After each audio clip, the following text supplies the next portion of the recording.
Eh,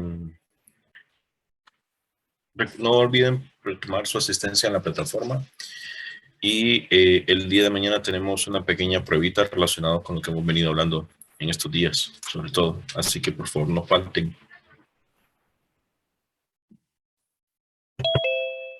Bien, vamos a compartir pantalla. No sé si visualizamos mi pantalla. ¿Me confirman? Sí. Bien.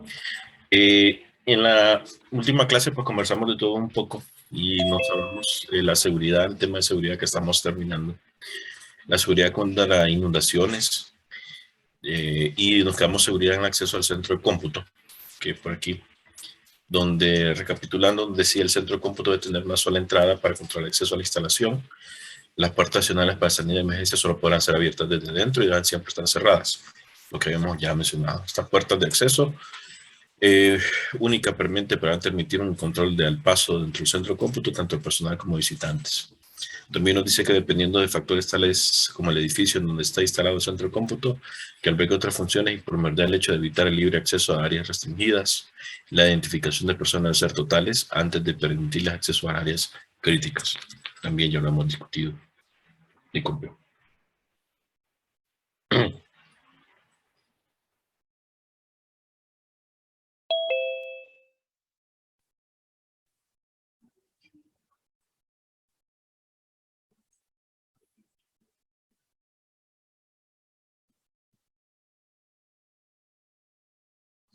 Disculpen, denme un momento.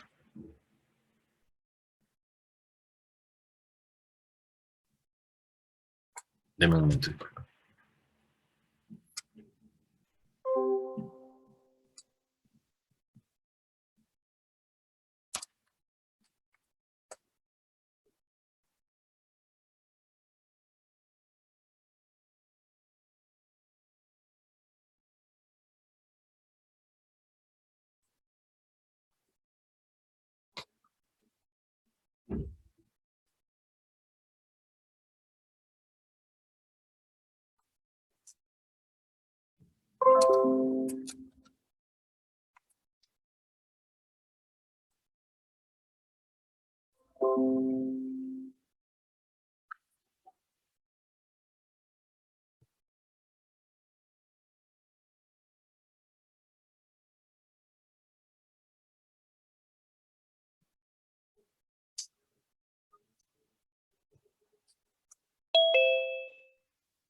No sé si me escuchan, disculpen.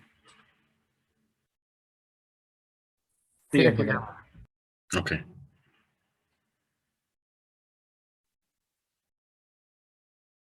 Perdonen un momento. Déjenme revisar aquí. Tengo problemas.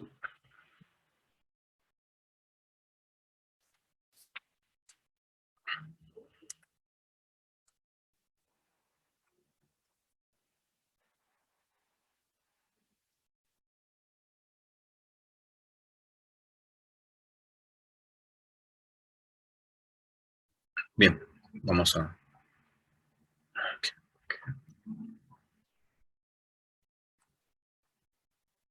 ok, ok, ok.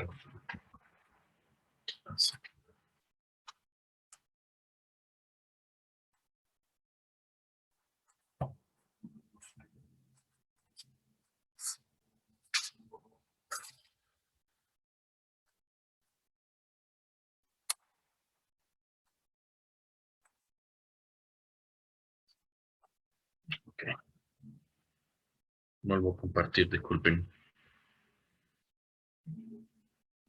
Y nos quedamos en la parte de seguridad y decíamos que, excepto para el personal de servicio, no se debe permitir que cualquier visitante tenga acceso al centro de cómputo a sus alrededores.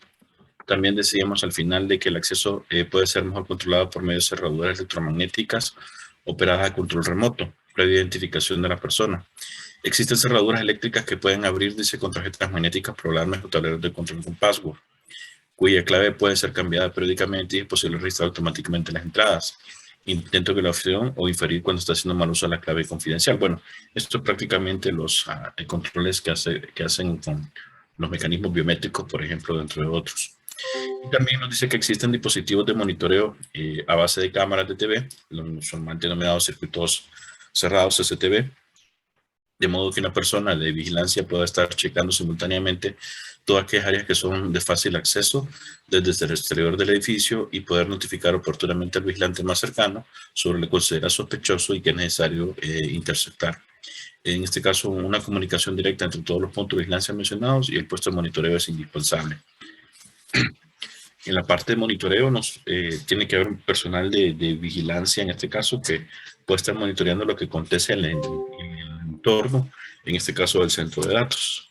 Y al interior, pues, podría ser en este caso particular, pues, ya personal propiamente de la administración de lo que es la parte del centro del cómputo, es decir, personal de tecnología. La vigilancia del personal es uno de los mejores medios de seguridad, por lo que el personal debe ser instruido para que vigile cualquier persona que nos conozca, y muy importante, y que se encuentre dentro de la instalación, y que en adición sepa que no está autorizada para permanecer ahí. Cuando menos una persona de cada turno deberá ser asignada como responsable de seguridad interna. Hoy nos habla de otro elemento que es muy importante, como lo que es el mantenimiento preventivo. El mantenimiento preventivo nos dice que es muy importante saber las condiciones de operación de los equipos y prevenir riesgos y efectos de problemas que puedan afectar la operación de los mismos, por lo que se recomienda que periódicamente se elaboren los calendarios y se realice el mantenimiento preventivo oportunamente. Los mantenimientos preventivos a los equipos de cómputo pues deberán de realizarse de una forma periódica, al menos una vez al año o cada cuatro meses, ¿verdad? Hablamos de mantenimiento, que es en este caso de la parte física, limpieza, que es importante por la parte de acumulación de polvo, como también mantenimiento, revisión de configuraciones, revisión que a veces dejamos por ahí algunas carpetas creadas y que se van convirtiendo con el tiempo, en este caso de data basura, por así decirlo. Revisión de configuraciones de archivos, revisión de actualizaciones, dentro de otros, que es parte del mantenimiento preventivo. Nos dice acá que se deberán de revisar la especificación en manual de operación de cada equipo, correcto. Para los procesadores de datos serán de checar los errores de disco, cambiar los filtros de aire o en su defecto lavarlos, revisar la configuración del rack, limpiar los cabezales electorales de unidades de cinta, disquete y cartuchos, revisar el cable flojo, remover y esperar polvo que pueda tener, revisar puertas abiertas, dentro de otros. Para impresores más periféricos, revisar las bandas, engranajes, rodillos, tractores, que se deberán cambiar partes gastadas. Para el piso falso y plafones se deberán de mantener aspirados y limpios, sobre todo si se usan como cámara plena de aire acondicionado para que no suelte polvo para los equipos. Y también nos dice que el aire acondicionado, por sus condiciones de uso, que es exclusivo para el centro de cómputo y funcionalidad 24 horas del día del año, se requiere que el mantenimiento preventivo de los compresores de filtro de aire de la manejadora. Los detectores de humo e incendios, probarlos para que activen el sistema de alarmas y estén en condiciones que operen para cuando se requiera. Fíjense, bien importante en esta parte que menciona acá, en la parte de los detectores de humo y en la parte de lo que es el sistema de supresión de incendios. El sistema de supresión de incendios es el chimbito, por así decirlo, que es el chimbito que nosotros tenemos para extinguir el incendio. Cuando es un sistema automático, lo que se hace la prueba es de que el sistema se dispare. No vamos a hacer la prueba con el agente, con el químico, obviamente funcionando, porque sería un gasto de dinero innecesario y también sería un error técnico en este caso, si no hay ningún conato de incendio, ¿verdad? Entonces lo que se hace es la prueba de que todo el circuito del componente automático funcione de manera apropiada para hacer en este caso la prueba respectiva. Ok, en este caso vamos a ver aquí, Mario, está bien. Le menciono porque en algunas circunstancias en el pasado conocí un caso de que alguien hizo una prueba de este sistema de supresión de incendios, pero se olvidó pequeño detalle de desactivar la descarga del cilindro. Y cuando hicieron la prueba, obviamente, automáticamente se hizo la descarga del cilindro de forma innecesaria. Realmente eso fue un caos. Es decir, fue una prueba más que fallida, fue una prueba garrafal de error. Entonces hay que tener una serie de checklists para tratar de verificar qué es lo que está aconteciendo. Y ya que está la recarga de esos cilindros, no es como quien dice, ya vengo, voy aquí a la pulpería a comprar un botellón de agua, sino que eso lleva su tiempo, ¿verdad? Usualmente en algunos casos son materiales o equipos de que no se tienen en el país, se tienen que mandar a traer al exterior, en algunos de los casos, ¿verdad? En otros, pues probablemente dependiendo del tipo de químico, pues se pueda tener. Las instalaciones eléctricas UPS y reguladores, checar que proporcionen los voltajes correctos, cables flojos o el falso contacto como son los interruptores. Ahí se pueden revisar una serie de elementos de lo que es la parte de mantenimiento preventivo hacia un centro de datos, como por ejemplo, todo lo que es la parte de los componentes eléctricos, toda la circuitería eléctrica, la luminaria, es decir, de las lámparas. A veces pueden crear falsos contactos con el tiempo, ¿verdad? Y que alguna lámpara no funcione, pues obviamente tratar de hacer el mantenimiento respectivo a las lámparas, al piso y cielo falso, por ejemplo, la parte, como se mencionaba ahí, la parte de hacer la aspiración, que hay partículas de polvo o sucio que son mínimas, pero con el tiempo se van acumulando y después empiezan a ser notorias. En ese sentido, pues obviamente el aspirador respectivo, al igual que la limpieza de los gabinetes, la parte de los aires de precisión y aires acondicionados dentro de lo que son las condensadoras, que es la que realmente genera el frío. Lo que sería, dentro de otros, adicionalmente la parte de los cambios de filtros, vamos a decir. La parte de lo que es el sistema de detección temprana de incendio, también verificar que funciona apropiadamente el circuito, porque este es el que va a disparar lo que es la descarga del agente limpio, decimos en este caso. Tenemos ahí que otros componentes, obviamente el generador, que también es parte dentro de los componentes de lo que es esta tipo de plataforma. Si nosotros nos recordamos cuando hablamos de este tipo de estructura a nivel de data center, vamos a ver.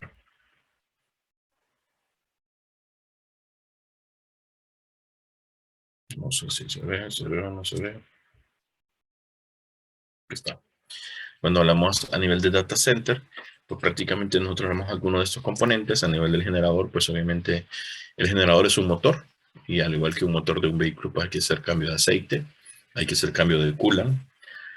Algunos utilizan un coolant especializado en este caso, no como un coolant común y silvestre que a veces podemos encontrar, puede ser un coolant especializado. Revisión de lo que son las bandas, revisión de lo que es, en este caso, la parte de las cargas, es decir, la batería. También utilizan un tipo de batería, al igual que es un motor, nada, como tal. Y la parte de los tableros eléctricos. En este caso, estos tipos de generadores tienen tableros eléctricos que se pueden ser monitoreados. En la parte, decíamos, de los aires acondicionados, pues la parte de lo que sería las que son las condensadoras, que son las que generalmente generan el frío para el mismo. Y la parte de los UPS, pues la parte de los UPS, de la parte del mantenimiento, es realmente el resoque de ajuste de conexiones, la revisión y la limpieza.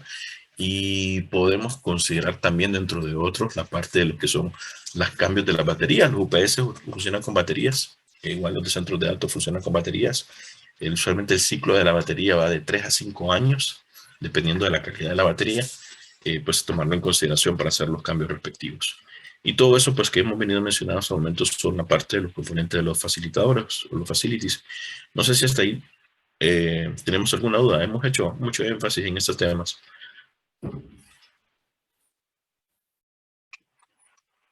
Ingeniero. Te escucho. ¿Puedes repetir cuáles era cada uno de esos facilitadores, el nombre, por favor? Aquí, bueno, en la gráfica, como lo podemos ver, el primero es a nivel de la maquinaria, el generador. Tenemos la parte de lo que es los UPS, el sistema de enfriamiento, el sistema de detección y supresión de incendio. Pero también hablamos de otros elementos que son las cámaras de circuito cerrado, los CCTV.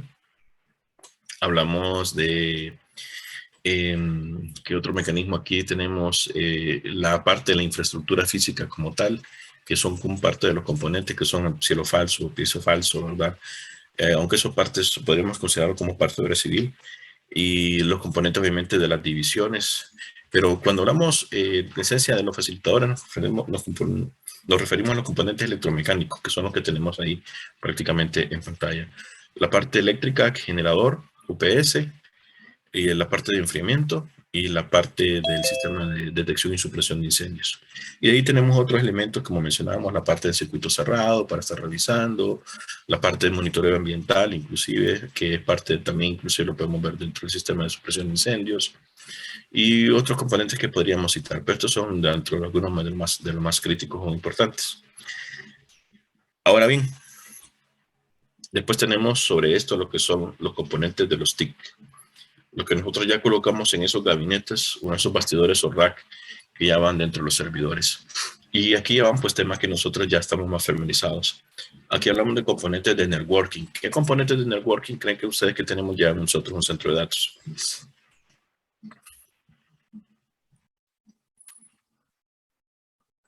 Servidores.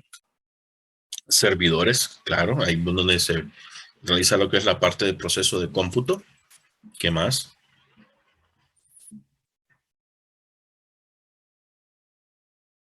El cableado también entra, ¿verdad? El cableado es parte, sí, el cableado estructurado es parte de lo que es el componente del centro de datos, sí. Servidores, cableado. ¿Qué más tenemos ahí?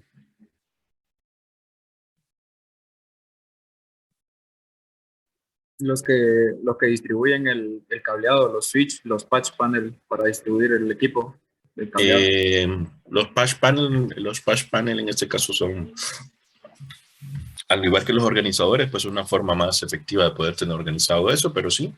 Y obviamente los switches. Si hablamos de equipo como tal, los patch panel y los organizadores son accesorios, que lo queremos ver de esa medida. Pero ya los switches, aunque todos los que ustedes acaban de mencionar son válidos, cableado, patch panel, organizadores, y a nivel de equipos ya tenemos los switches. ¿Qué más tenemos ahí en la parte de networking? La parte de almacenamiento. Eso es ya en storage, la parte de almacenamiento, sí, correcto. Pero en networking, ¿qué más tenemos? Lo de las cámaras, ingeniero. Lo de las cámaras en networking es un complemento aparte, pero las cámaras entraría más en este esquema. Porque las cámaras están, la finalidad de las cámaras es el tema de vigilar la infraestructura que tenemos acá abajo. Las cámaras, si bien es cierto, obviamente al vigilar los gabinetes y los racks están viendo esto de acá arriba, pero esto de acá arriba se lo vemos de otra manera. Bien, para hablar concretamente a nivel de procesamiento, lo que tenemos son los servidores, como ustedes mismos lo mencionaban.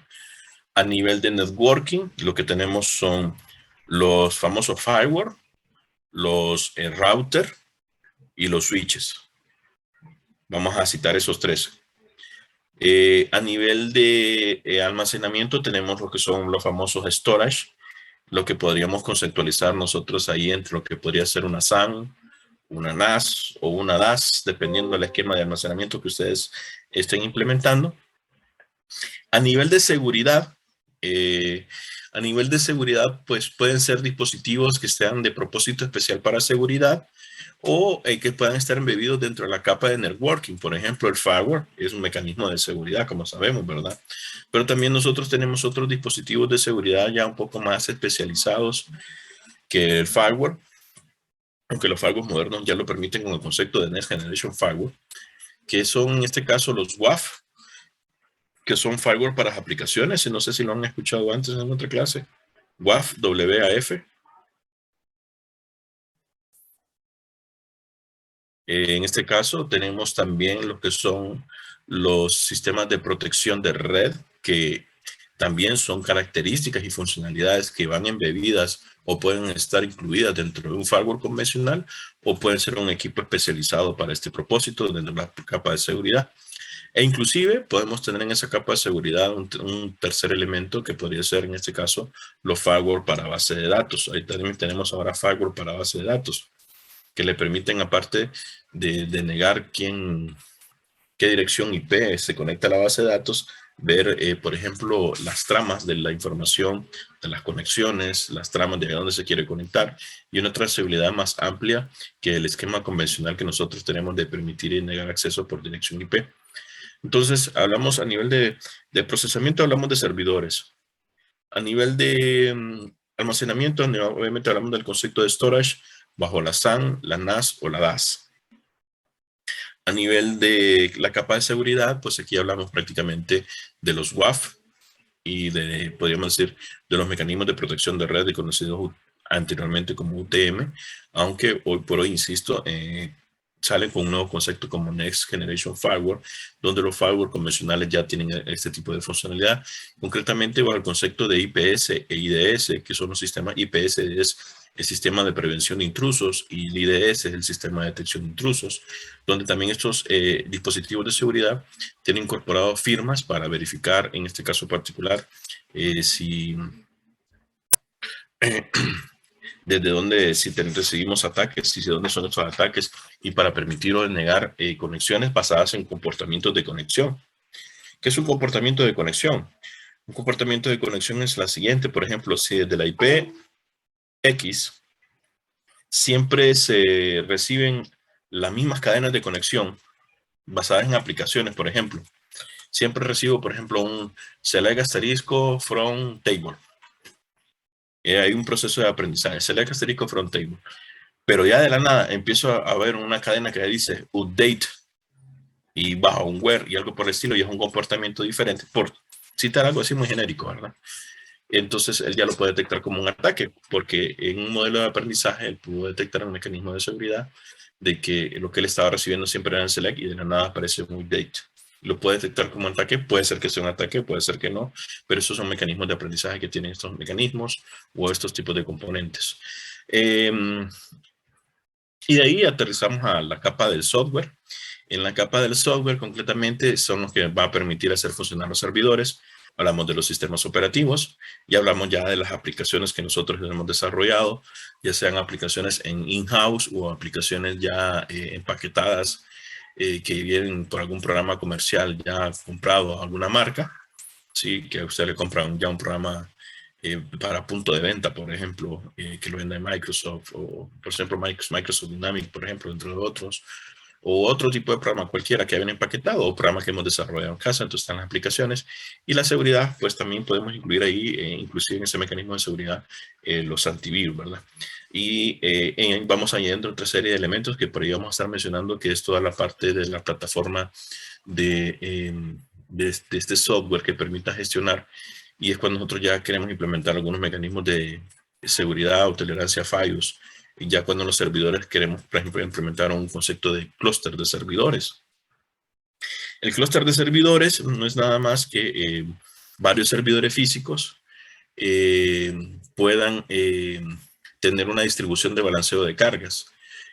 Hoy por hoy trabajamos mucho nosotros con el concepto de virtualización a nivel de servidores, y por ejemplo tengo una virtual que está conectada a un sistema de almacenamiento, por ejemplo a una SAN, pero que su procesamiento de cómputo es manejado por un clúster de servidores. ¿Qué quiero decir con esto? Por ejemplo, pues supongan que tenemos 3 servidores físicos y esos 3 servidores físicos los anexamos a un concepto de clúster.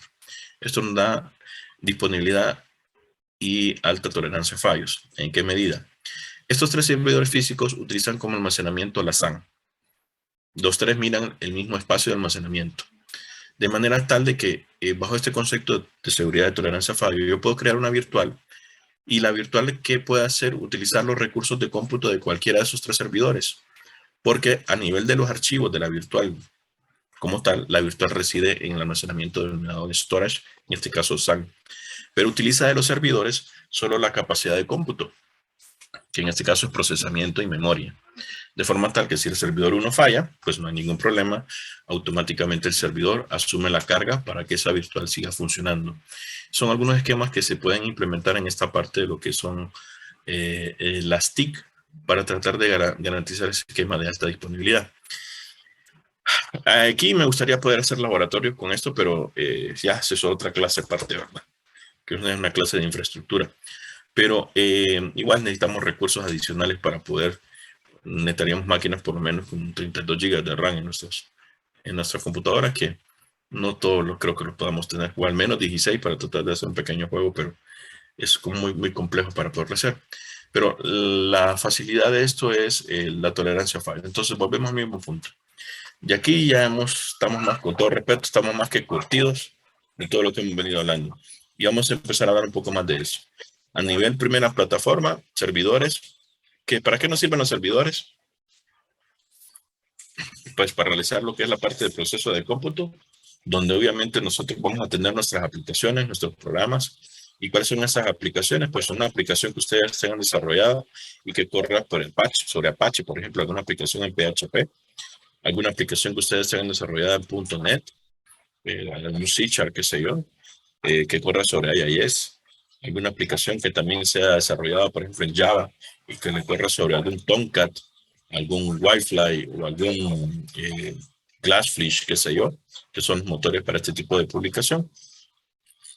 Otro servidor donde, por ejemplo, ustedes tengan su base de datos, que puede ser un MariaDB, un MySQL, un SQL Server, un Postgres o un Oracle, ¿por qué no?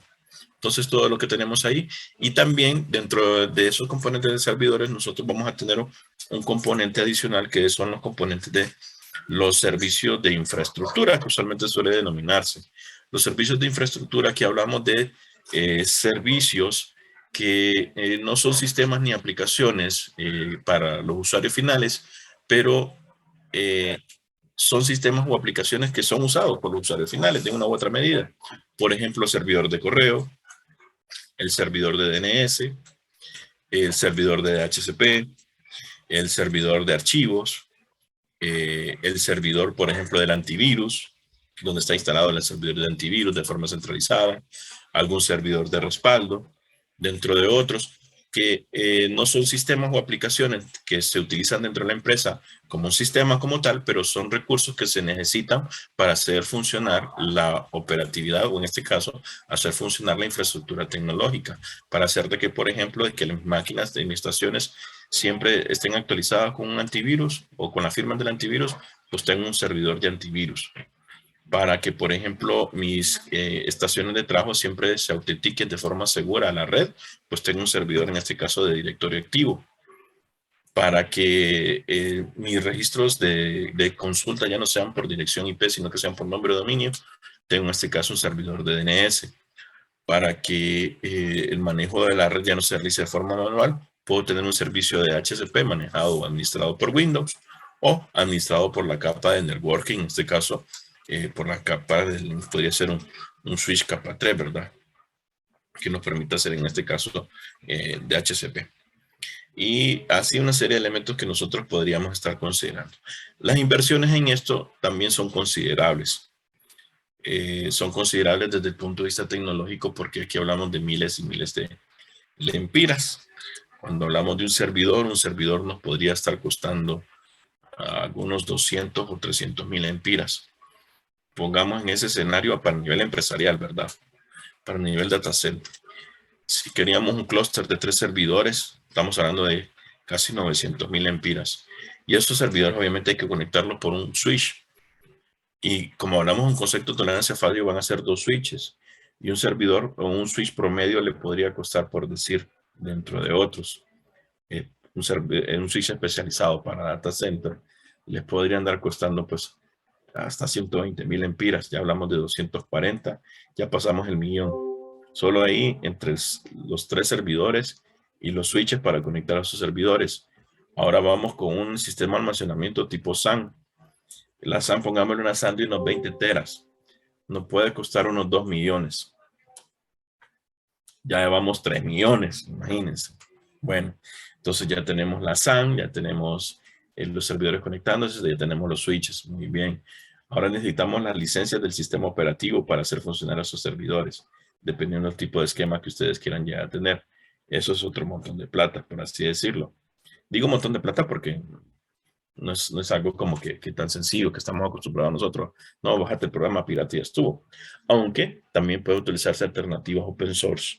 Por ejemplo, para este esquema de plataforma de virtualización y alta disponibilidad que les mencioné yo a ustedes, hay algunas alternativas como Proxmox, no sé si lo han escuchado, que es un gestor para virtualización de uso libre a nivel empresarial y que es muy bueno. Pero también lo podrían hacer con Hyper-V de Microsoft o con este caso de VMware. VMware en su versión para, en este caso, para centro de datos. Pero también tenemos que hacer inversiones considerables. En la parte de los equipos de comunicaciones tenemos los famosos fireware que tienen que ser un fireware de tipo especializado para data center, igual que los routers, igual que los switches, y son inversiones considerables. Pero también aparte que son inversiones considerables de forma individual, en un nivel de centro de datos para garantizar la alta disponibilidad de tolerancia a fallo, estos van en pareja. Quiero decir que vamos a tener 2 fireware, 2 routers y 2 switches principales, a los cuales se denominan en este caso los fireware core, en este caso los router core y los switches core, que van usualmente van en pareja. Quiero decir que van 2 para garantizar un concepto de alta disponibilidad. Se hace un concepto ahí de alta disponibilidad basado en alguna especie que denomina entre otros un stack. ¿Pueden ir independientes? ¿Solo podría ir uno? Sí, solamente podría ir uno. No hay ningún inconveniente que solamente pueda ir uno. Pero la mejor recomendación o práctica para este caso es de que vayan al menos 2. 2 por pareja. Es decir, 2 firewall, 2 router, 2 switches. Y el punto que quiero llegar es de que cada componente de los TIC que tenemos aquí, en el escenario apropiado, por no decir el ideal, en el escenario apropiado, cada uno de estos componentes debe ser redundantes. Creo que el concepto de redundancia es más que claro, y lo he venido resaltando por el concepto de alta disponibilidad y tolerancia a fallos. Si mi firewall principal falla, no hay problema, el segundo entra en funcionamiento. Ahí, obviamente, estos tienen que tener la configuración apropiada para que se vean como uno solo. Si no, tengo un relajo porque el segundo tendría que configurarlo de forma manual, al igual que los routers y al igual que los switches, de que puedan ver como uno solo. Y en la capa de procesamiento, a nivel de memoria y disco, perdón, de memoria y procesamiento, como mencionamos, tenemos un clúster de equipos. En la capa de almacenamiento, pues no es mucho por hablar. La capa de almacenamiento, pues solamente es el tipo de tecnología que ustedes deseen utilizar, que popularmente es una tecnología de tipo SAN. Y por ahí podemos ir viendo algunas consideraciones o características de esto. Y en la parte de seguridad, pues puede estar reforzada con la capa de networking en el sentido tal de que, como mencioné, ya los firewall modernos, que es bajo el concepto de Next Generation Firewall, ya nos permiten hacer conceptos de IPS e IDS, sistemas de geoposicionamiento para tratar de ver, por ejemplo, dónde tenemos ataques. Ahora sí hay un componente adicional que son los famosos WAF, el WAF, que son los firewall para aplicaciones. Los firewall para aplicaciones sí son muy necesarios, que es un esquema que les permite proteger a ustedes sus aplicaciones para poder blindarlos dentro de otros. Y vuelvo al mismo punto, cada uno de estos componentes de forma redundante.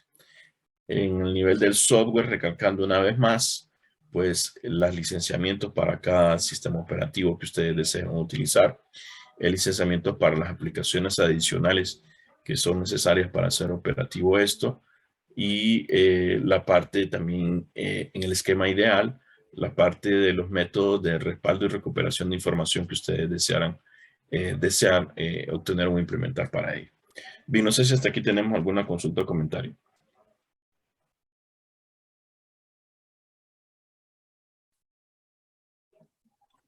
Para construir todo eso, ¿cuánto tiempo está más o menos? Para construir todo lo de abajo o lo de arriba, el tico, los facilitadores. todo el centro de cómputo, ¿verdad? Ah, ok, ese es un proceso. Eso es un proceso que desde su inicio, desde una vez que se firma el documento con los diferentes proveedores, bueno, y buena pregunta, eh, usualmente una buena práctica es contratar un proveedor único, porque por ejemplo, hay proveedores solamente exclusivos para generadores, hay proveedores exclusivos solamente para UPS, hay proveedores exclusivos solamente para aire acondicionado de precisión, y hay proveedores exclusivos para estos mecanismos. Pero hay un concepto que se llama integrador, y anótenlo por ahí porque puede ser una pregunta de examen. El integrador es una compañía de que no necesariamente tiene todos los componentes, pero puede representar las diferentes marcas de esos componentes. Quiero decir con eso que no es una compañía que necesariamente, tal vez ella solo le vende 3 o 4 de ellos, pero le puede obtener el resto. ¿Cuál es el objetivo de este concepto de integrador? De que el integrador sea la cara del proyecto cuando se está implementando. Y un proyecto de este puede llegar por muy fácil o por muy rápido hasta llegar a la capa de acá arriba. Podríamos decir 4 meses hasta 6 meses. El intervalo de tiempo aproximadamente son 6 meses. Desde que usted firma la orden de trabajo. La orden de trabajo significa, ok, firmo la orden de contrato con el proveedor para que me haga el servicio. ¿Por qué? Porque estos no son accesorios de que se tienen, como quien dice ahí, en stock. Estos son accesorios que se mandan a traer directamente a fábrica, a la marca. Dependiendo del tipo de donde esté la compañía. Nosotros trabajamos mucho con el modelo norteamericano. Entonces, muchas de esos se encuentran en Estados Unidos y se mandan a traer hacia lo que es la parte de Estados Unidos. Aunque fíjense que una experiencia que yo tuve, nosotros utilizamos, creo que les mencioné, un sistema de enfriamiento en fila, ¿verdad? Que es como un gabinete. Y la marca era de origen italiano. Y tuvimos un pequeño inconveniente de configuración que en este caso el integrador que estaba configurando los aires de precisión tuvo problemas y mandaron a traer el italiano de la fábrica, un técnico de Italia, directamente para que viniera a hacer los ajustes necesarios.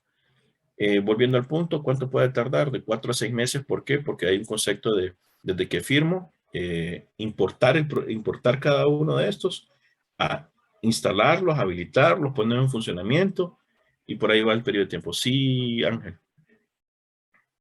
Disculpe, ingeniero. Entonces el integrador es como un proveedor que lo que va a hacer a nosotros es construirlo en el data center. Sí, y dar la cara por cualquiera de los fallos de los diferentes componentes. Ok. Y que en muchos casos, fíjese que ese concepto es muy importante, es un integrador donde tipo llave en mano. A veces se le llama también estos proyectos, donde usted no es que yo contrato a una persona para que me instale esto, a veces otro esto. Se puede hacer, sí, pero cuando tenemos nosotros un proyecto en fases, cuando decimos, bueno, primero lo que vamos a hacer es construir inclusive, por ejemplo, cuando tenemos el edificio desde cero, vamos a construir el cajón del edificio, la obra gris. Es decir, aquí se van a levantar las paredes, se va a repellar, se va a pulir, se va a pintar, de acuerdo al diseño y las consideraciones. Entonces, ¿el integrador puede hacer eso también? Sí, también lo puede hacer. O usted mismo lo puede hacer cuando usted dice, bueno, este va a ser mi diseño, voy a contratar a mis arquitectos, mis ingenieros. O en el peor de los casos dice, voy a contratar a mis albañiles, ¿verdad? Que no lo recomiendo. Sí, sin menospreciar, ¿verdad? A los maestros de obra. En el sentido de que a veces se requieren análisis especializados que muy probablemente requieren un estudio por medio de algún diseño de algún plano arquitectónico por medio de un ingeniero, ¿verdad? Desde esa perspectiva, ¿ves? No que a veces los maestros, como decimos popularmente, los maestros de mano de obra saben más que a veces que el mismo arquitecto, en muchos casos, ¿no? Más que todo en el campo de trabajo. Bueno, algunas consideraciones. Bueno, pero me estoy desviando del tema, perdón. Entonces, sí, el integrador es el que se encarga de construir todo esto. Y el periodo de tiempo puede oscilar de 4 a 6 meses o más, dependiendo del grado de magnitud o complejidad de lo que esto se tenga. Y lo que más se lleva tiempo es en el proceso en este caso, de importar los equipos. Sí, hay algunos equipos que pueden tardar de 30 a 60 días una vez generada la orden de compra en llegar al país. Porque hay algunos equipos en este caso que son fabricados a demanda. ¿Sí? No son equipos que están como en stock. Por ejemplo, algunos casos de los aires de precisión podría ser un escenario. Los generadores, pues son generadores algo más convencional que usualmente sí suelen estar en stock bajo ciertos tipos de capacidades, pero sí son algunos otros componentes son más a demanda. No sé si tenemos alguna otra consulta, Diana. Ah, sí, sí, sí. Entonces también estos integradores se pueden encargar de la infraestructura. De la infraestructura, de lo que de acá arriba. No, que mencionó de los planos. Ah, también. También soy integrador, sí, pero ¿qué es lo que tenemos que avalar? ¿Qué es el tipo de integrador? Tiene que tener un integrador que ya tenga experiencia en el tema y que tenga personal certificado para dicho propósito, ¿verdad? Sí, en el caso particular, en el diseño de centros de datos. Sí. Ok. Y recomiendo el esquema del integrador porque es el más apropiado en algunos de los casos, ¿verdad? Ahora, si no tenemos la plata para hacerlo de un solo, vamos a ir, como decimos, pedacito por pedacitos. Pero lo más importante primero es tener el diseño. Entonces el diseño lo vamos a hacer obviamente con una firma o una empresa especializada con lo que es la parte de diseño de centros de datos. Él nos van a hacer los diseños y estos se plasmarán o pasarán en este caso a un arquitecto o un ingeniero para que nos haga las paredes, por ejemplo, en cuanto a la parte física, la obra civil del cajón. Y después vamos a ir viendo qué vamos a ir habilitando. Por ejemplo, bueno, vamos a colocar piso falso. Bueno, puedo contratar una compañía que me venda solamente el piso falso y lo venden. Bueno, después lo piso falso y bueno, voy a colocar aquí las paredes de vidrio. Coloco las paredes de vidrio a media altura, no es que lleguen hasta el techo. A media altura con la finalidad, bueno, yo digo, ahorita no tengo piso para aires de precisión, voy a colocar aires con normales de confort. Ahí sobran quien le coloca aires de confort, entonces usted puede colocarlo mientras va diseñando su presupuesto en fases para ir en el tiempo, pues tratar de adquirir un aire de confort, donde el aire de confort sí ya es una empresa especializada porque tiene que ser aire de confort para centro de datos. Mientras que aires de precisión, ¿verdad? Los aires de precisión tienen que ser diseñados para centro de datos. Mientras que los aires de confort son los que nosotros podemos tener en la casa, en la habitación, ahí o en la oficina. Eso por doquier, ven. Sobre todo en aquellos lugares que hacen calor aquí en el país, son los que más abundan. Choluteca, San Pedro Sula, entre otras zonas aquí en el país, por ejemplo. Bien, hasta aquí alguna consulta, comentario o observación. El día de mañana vamos a tener una pequeña pruebita, más que de esto no hemos repasado mucho. Esto vamos a tener una pequeña prueba el día de mañana que tiene un puntaje aproximadamente de 10 puntos. ¿Sí? Más que todo está relacionado, más que del manual o de los manuales que tienen, de lo que hemos venido conversando. Si hemos estado en la clase, si hemos participado, eso va a ser muy fácil de poder responder. Ahora, si no hemos estado en la clase y no hemos estado participando, eso es lo que les voy a poner ahí, va a estar como en chino. Entonces, si estuvimos en la clase, sencillo. Lo puedan responder ustedes con sus propias palabras. Si no, por mucho que, con todo respeto, por mucho que googleen, no lo van a hallar. ¿Sí? Porque son cosas que hemos venido conversando. Bien, nos vamos a quedar acá entonces y nos vemos el día de mañana si así lo permites. No sé si tenemos alguna otra consulta o comentario. Ingeniero, usted mencionó al final sobre los paredes de vidrio, ¿verdad? Sí. Siempre son a media altura. Sí, siempre son a media altura, exceptuando cuando el propósito sea para confinamiento, confinar aire. Cuando usted quiere confinar aire de un recinto para el equipo de cómputo, entonces sí tiene que llegar hasta el nivel del techo para que el aire frío y el caliente no se revuelva. Pero cuando solamente son para efectos divisorios, son hasta media altura. Cuando me refiero a media altura, no es que hasta la media altura entre la pared del cielo, digamos hasta 3/4 partes del piso al cielo. Gracias, ingeniero. Listo. Damos bendiciones.